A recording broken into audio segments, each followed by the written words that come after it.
ayat 2 menyebutkan bahwa penyelenggara platform digital penyiaran dan atau platform teknologi penyiaran lainnya wajib melakukan verifikasi konten siaran ke Komisi Penyiaran Indonesia atau KPI ya. Bentar ya, gue ulang. Platform digital penyiaran dan atau platform teknologi penyiaran lainnya wajib melakukan verifikasi konten siaran ke Komisi Penyiaran Indonesia.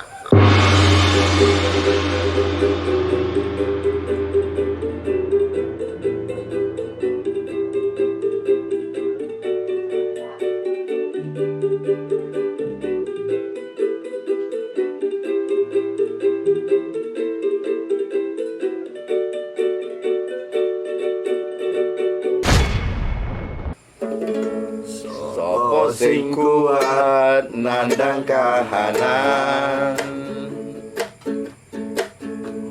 sopo sing ora krasa kelangan, ditinggal pas sayang-sayangi, pas lagi jeru-jerune, kowe milih dalan liyane. Sopo sing kuat ditinggal lunga, sopo sing atine ora lara, kenangan ing tak lakoni, tak simpen ing jero ati, dhewe wis ra dadi siji. Yo ben tak lakoni nganti sakuat-kuate ati, pesenku mung siji sing ati-ati, isoku mung mendem esuk tekan sonten, mergo sadar diri kula dudu sinten-sinten. Wis ben mung tak pendem rasa sing ana ning jero dada, tetep tak nggonakno muga urip mulya. Isoku mung nyuwun muga ora getun, cekap semanten matur nuwun. Cukup semanten matur nuwun. Cukup sudah KPI. Jangan kau tambah-tambah lagi penderitaan kaum kreator ini. Nah, teman-teman, kenapa saya bicara seperti itu? Sekarang lagi ramai-ramainya tentang usulan tentang aturan. Nah, aturannya itu pokoknya setiap acara digital, mau itu YouTube, TV, segala macam, pokoknya yang berhubungan sama ditonton orang banyak, Mas.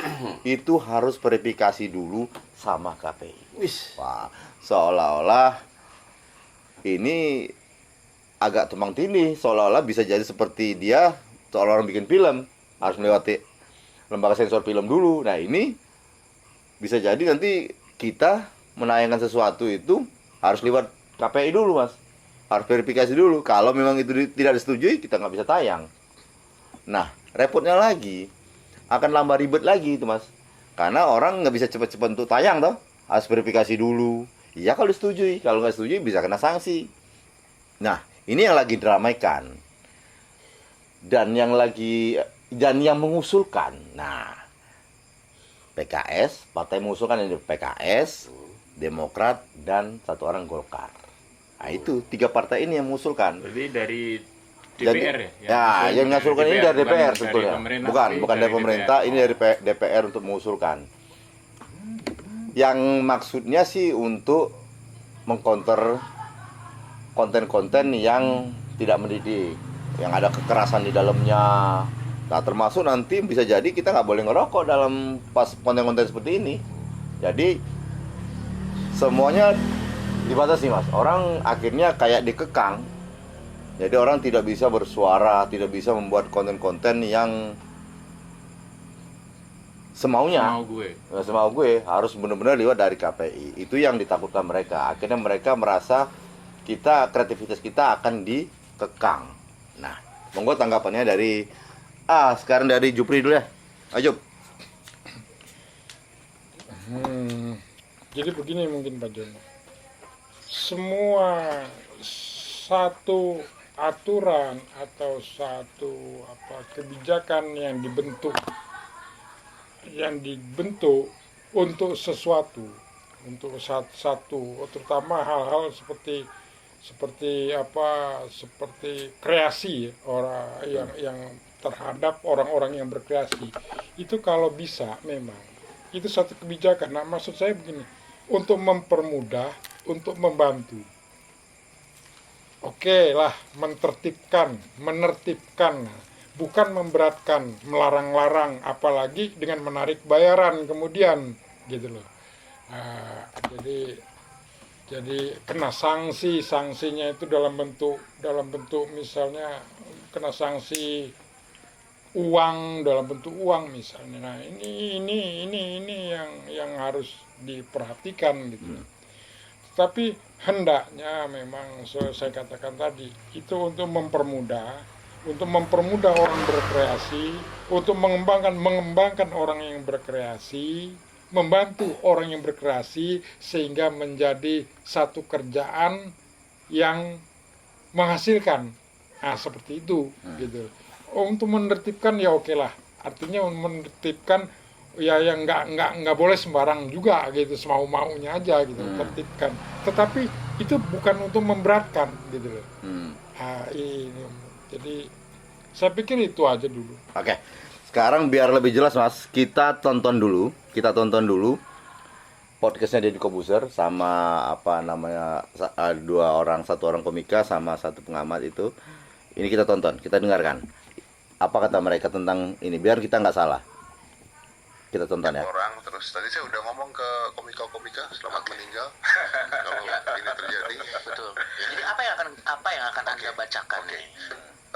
Pasal 34F ayat 2 menyebutkan bahwa penyelenggara platform digital penyiaran dan atau platform teknologi penyiaran lainnya wajib melakukan verifikasi konten.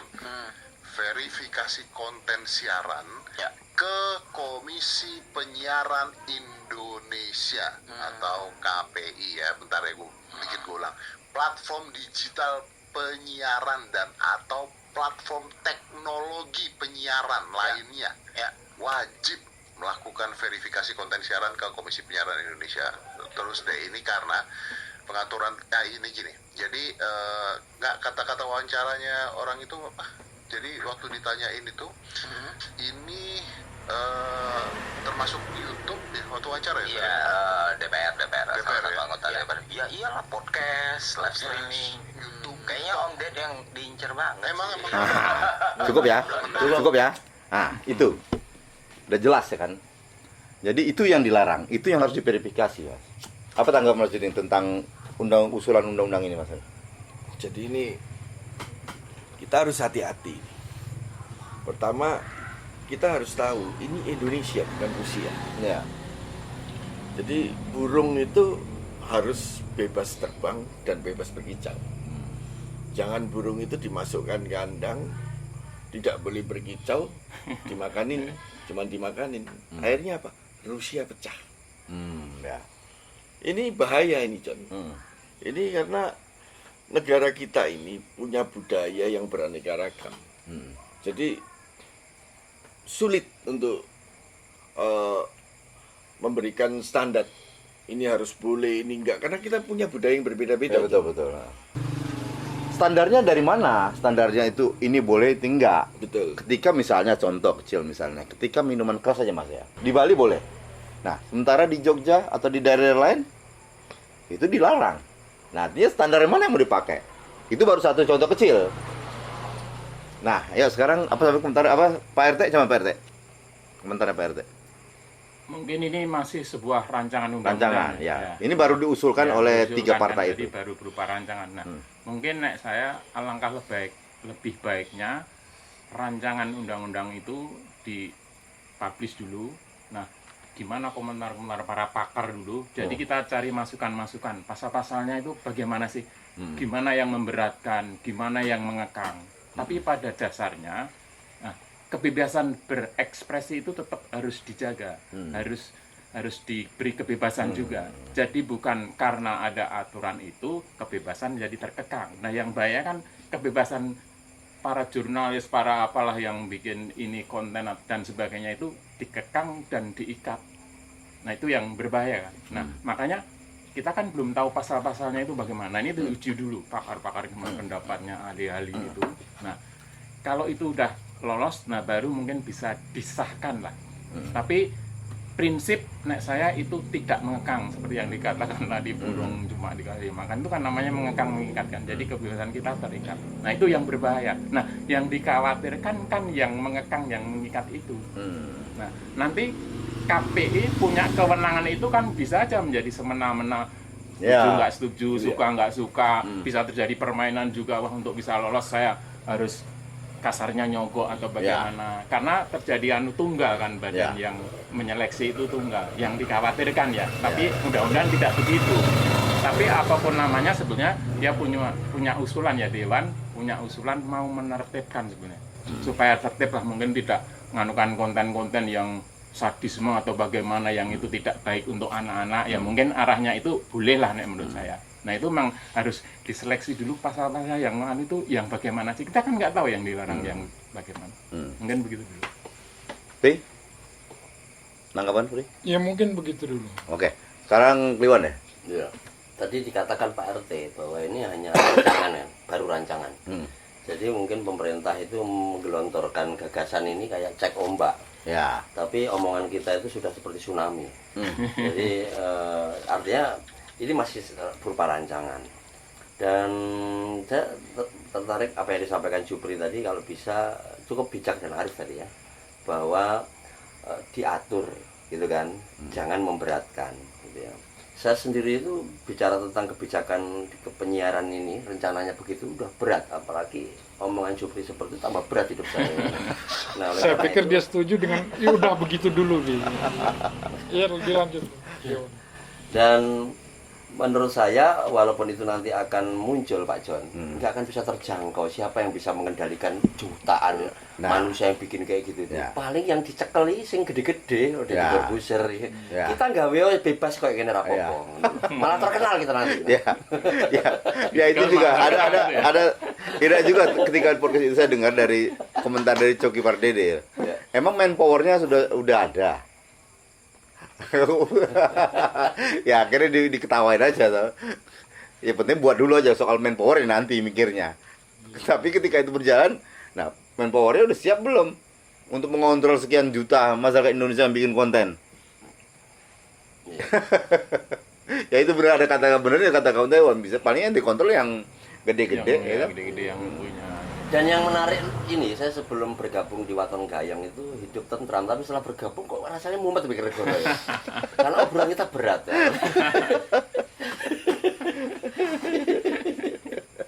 Berat kalau udah ada hasilnya sehingga menjadi ringan. Ini tambah berat nih karena hasilnya belum ada. Karena makin berat. Karena hasilnya besar diincer nanti oleh penyiaran. Pantau terus ya. Jadi kalau ada beberapa pengamat tadi itu yang bicara sebetulnya, karena ini membuat banyak peraturan tumpang tindih, Mas. Bisa peraturan KPI nanti tumpang tindih sama lembaga sensor film, sama undang-undang ITE. Padahal sebetulnya misalnya dari platform penayangan ini, misal dari YouTube sendiri, dari TikTok sendiri, itu udah punya aturan sendiri. Iya. Kita ngerokok gini aja di TikTok udah nggak boleh. Iya, kekerasan nggak boleh. Ya, YouTube juga gitu kan. Mengacungkan senjata juga udah nggak boleh. Masih harus ditebelin lagi sama mereka. Jadi banyak yang overlap gitu ya. Malah nambah kerjaan loh sebenarnya. Nambah kerjaan. Tapi sih, nah ada satu sebetulnya. Kenapa orang bereaksi, Mas? Sebetulnya dengan ini baru rancangan. tapi sudah banyak orang yang bereaksi. Itu diakibatkan karena apa, Mas Eding? Karena rancangan itu sendiri belum matang. Belum matang dan itu rancangan ngawur gitu loh. Jadi kalau saya ngelihat indikasinya ini apa ya? Ada sesuatu yang ada urusannya sama duit. Kayak program halal, program non halal. Nanti akhirnya kalau mau ikut lolos ini harus daftar ini, biaya administrasi ini. Jadi larinya ke sana. Itu yang benar. Kalau program halal itu juga keliru loh sebetulnya. Kenapa yang harus ngambil program halal harus membayar untuk dapat sertifikasi halal? Padahal mereka jualan makanan halal, tapi harus tetap mengeluarkan uang. Sedangkan yang menjual makanan tidak haram tidak perlu. Tidak halal. Tidak halal, tidak haram, tidak halal. Nah, ya. Jadi tidak perlu. Kenapa? Harusnya kita berpikir terbalik. Kalau dalam pikiran saya harusnya mereka yang membuat makanan tidak halal itu yang harus bikin sertifikasi tidak halal. Jadi orang mau masuk sudah tahu, oh, ini ada sertifikasi tidak halal, jangan masuk. Gitu. Saya setuju. Dia harus bayar untuk itu karena babi itu murah, tapi dijualnya itu lebih mahal daripada sapi, daripada ayam. Ya akhirnya pemerintah masyarakat jadi korban. Ini juga KPI ini juga gini, ini nggak bener ini. Ini intermezzo aja Pak John, karena energi positif itu akan menyebar. Ketika dekat dengan saya tambah pintar. Jadi memang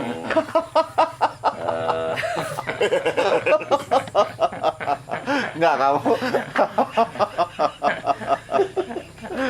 kamu jangan nyepele ini, diam begini pernah jadi pengusaha terbaik, pengusaha muda terbaik loh. Tapi itu apa, Pri? Tapi itu dulu kata Jupri. Itu dulu. nggak tahu dia. Jadi padahal acting ya. Yo, nyandang kere. 8 tahun yang lalu. Iya. Sama dengan kasus itu loh. Iya. Tidak. Setelah DPO baru kurang jelas. Ada lagi yang mau tanggapan tentang undang-undang ini? Banyak hal-hal yang dibentuk, yang judulnya kebijakan ya, pengaturan, menertibkan, pada akhirnya jadi satu badan usaha untuk cari uang. Betul. Di Indonesia begitu. Nah, ini yang dikhawatirkan. Jadi mungkin masyarakat kita banyak yang terkena dampaknya oleh peraturan itu mengkhawatirkan itu dulu. Ya. Itu di skala bidang itu, baik di usaha formal ataupun non formal, biasanya begitu semua. Kemudian setelah ini maju ada peraturan, karena itu ada duitnya, dimasukin peraturan baru. Ya, nah itu mungkin itu yang dikhawatirkan. Saya sih nggak nuduh begitu, cuman dikhawatirkan soal dosa kan tanggung masing-masing. Pak RT? Udah aja ya. Kalau saya sih itu kan hanya ingin maksudnya ketika itu nanti goal gitu pasti kan akan sangat ketat ya pengawasannya ya. Kita tuh nggak usah diawasi, kita ini udah diawasi istri banget itu. Itu aja. Jadi enggak, maksudnya kita sama enggak ya gitu. Jadi teman-teman Matang Gayang sebetulnya gini, di kita itu karena kembali lagi kita mempunyai pengalaman di negeri ini, punya pengalaman tidak enak soal peraturan sebetulnya. Dan rata-rata peraturan itu memberatkan orang kecil, Mas, rata-rata. Ya toh? Kalau orang-orang yang udah besar atau pengusaha-pengusaha besar atau konten-konten besar, ya mereka lihat ini ketawa aja, karena ujung-ujungnya pasti berdampaknya sama dengan ya uang. Ya kan? Kalau anak kecil betul-betul yang bayar nggak bisa, segala bisa. Di kita yang dikhawatirkan seperti itu, karena banyak terjadi toh. Dikit-dikit duit, ya kan. Mulai dari pajak segala macam. Jadi mohon dari pihak KPI untuk peraturan yang sudah dirancang itu ditinjau kembali, karena masyarakat sudah mulai berteriak, karena konten-konten kreator sudah mulai berteriak. Anda wartawan juga berteriak, karena semuanya akan berdampak yang tidak baik buat mereka. Oke teman-teman Lautan Gayang, sampai di sini dulu pembahasan kita kali ini. Semoga KPI mendengar. Kalau nggak mau mendengar kita, dengarlah konten-konten yang besar. Sampai jumpa episode berikutnya. Bye-bye.